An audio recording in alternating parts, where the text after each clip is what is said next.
Hamas has released 3 more Israeli hostages who had been held in Gaza. The hostages were presented in front of crowds at a rally in Central Gaza before being handed over to the International Red Cross. All 3 are male civilians abducted during Hamas's October 7th terror attacks. They've now been reunited with their families. The Israeli government has expressed outrage at their frail condition after more than 16 months in captivity. For its part of the exchange, Israel has released 183 Palestinians from its prisons. Crowds celebrated in the occupied West Bank as buses carrying a few dozen of the Palestinians arrived in Ramallah. The Palestinian Red Crescent says at least 7 of those released have been admitted to hospital. This exchange is part of the first phase of a ceasefire deal that took effect on January 19th. Under the agreement, 33 Israelis and around 2,000 Palestinians are due to be freed. Let's speak to our correspondent, Tanya Kramer in Jerusalem. Tanya, now that these hostages have reached Israel, is it possible to say what we know about their condition? Well, I can tell you that, in the first moments when they were released, there was a lot of relief in Israel, but this has turned into shock and anger over their visibly fragile and frail condition. We saw them when they were paraded on that stage there. How frail and gaunt they looked. Also, one of them had visibly trouble of walking, and we heard from the Prime Minister's office that they were in great concern about their condition, also blaming Hamas of violating the agreement, and that this will not go unaddressed. They didn't really detail what that means, but they said they have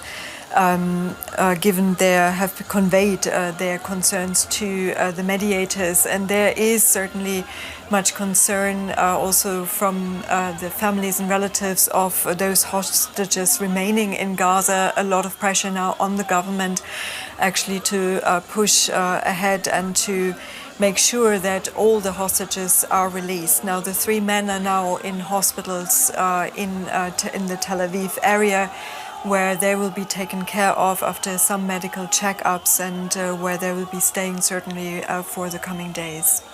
Now, Israeli authorities have confirmed that they have released 183 Palestinian prisoners as part of this ceasefire deal. What can you tell us about them? Well, we also saw shortly after the 3 Israeli hostages were released, and buses making their way, some of them to the occupied West Bank, where there also relatives were waiting and welcoming them. We understand 183 prisoners were released, some of them serving long sentences and life sentences for being involved in attacks, terror attacks as well.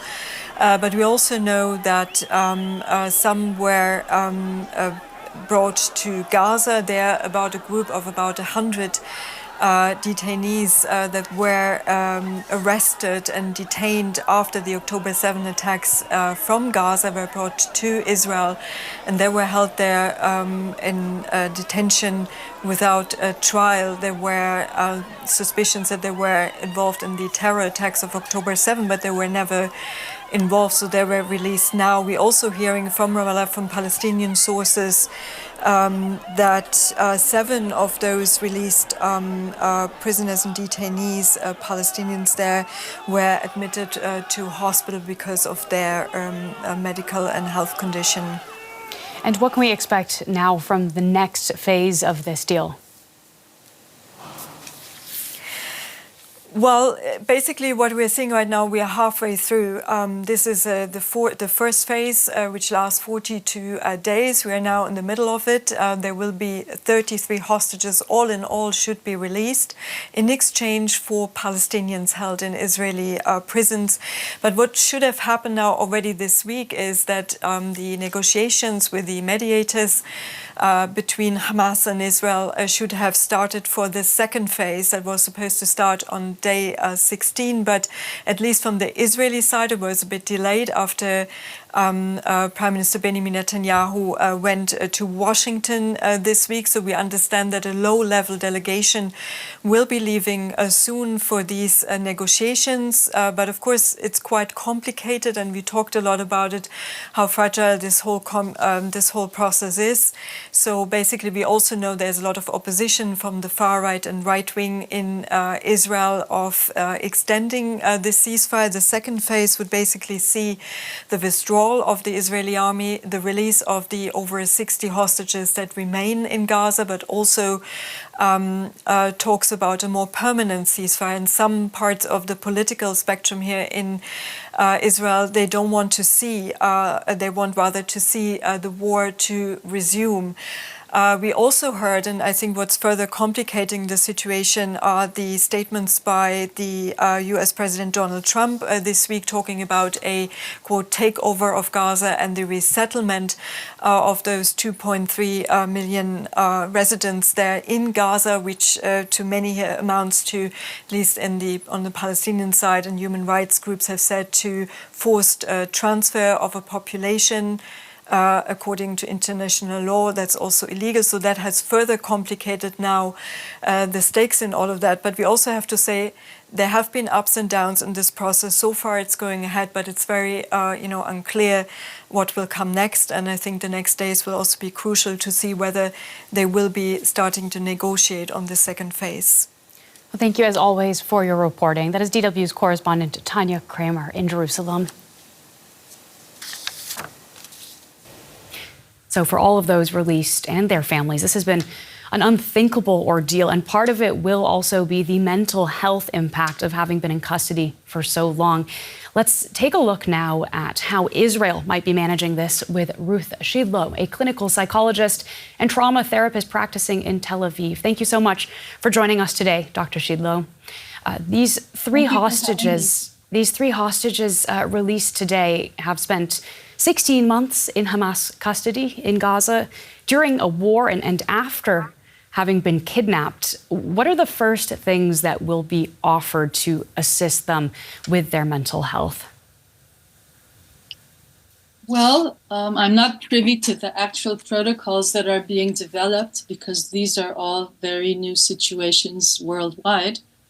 But I think that the main thing that needs to be addressed is to help them transition from the terrible and horrific conditions that they have been kept in and experienced over and over during all these months to a sense of safety and connection with themselves, their bodies, their loved ones, their community, their country.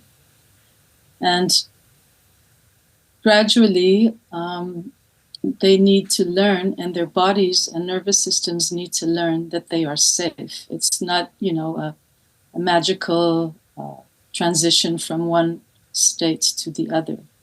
Tell us a bit more about how the brain copes with traumas like that. Excuse me for just jumping in there. I'm just curious whether there is any kind of medical literature on cases like these about how someone's mind can actually cope with a trauma like this. Well, again,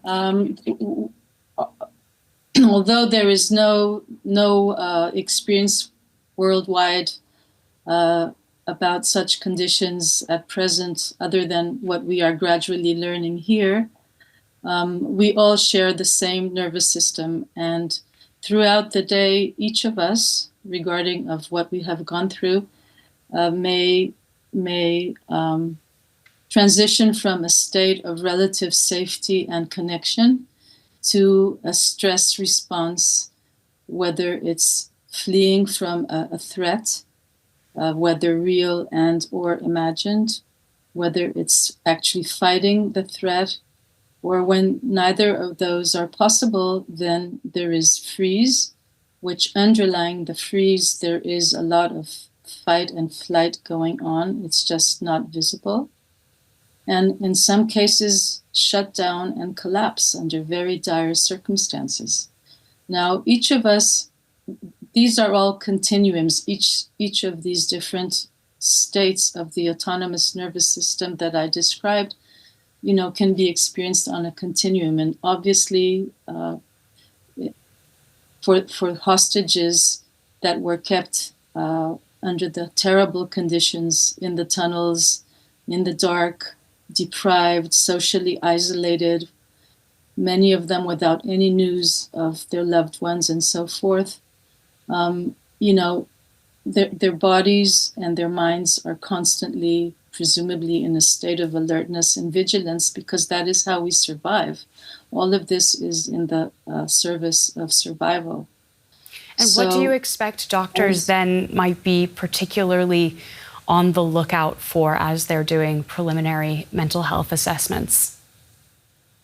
Well, they need to be aware of to what extent is the person able to maintain eye contact and communicate with, the therapist or whoever is talking to them. They need to be aware maybe of their skin color, of their breathing, of how they're able to organize their thoughts and feelings, and whether they have access to them at that moment, or maybe are, very frightened and need to be gradually helped to release some of this terrible tension. And there are many different ways that they can be helped to do that from a, trauma perspective. And they need to be reassured over and over in many, many different ways, both verbally and non-verbally, that they are now safe, and that whatever terrible, horrific events they have experienced are now finally over.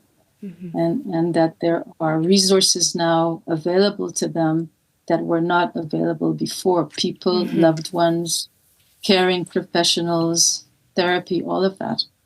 Food, they've been starved. That also affects brain functioning. That they're now back in safe hands with a support network and their loved ones. Dr. Shidlo, thank you so much for joining us on DW today to share your insights and expertise. That is Ruth Shidlo, a clinical psychologist and trauma therapist in Tel Aviv. You're welcome.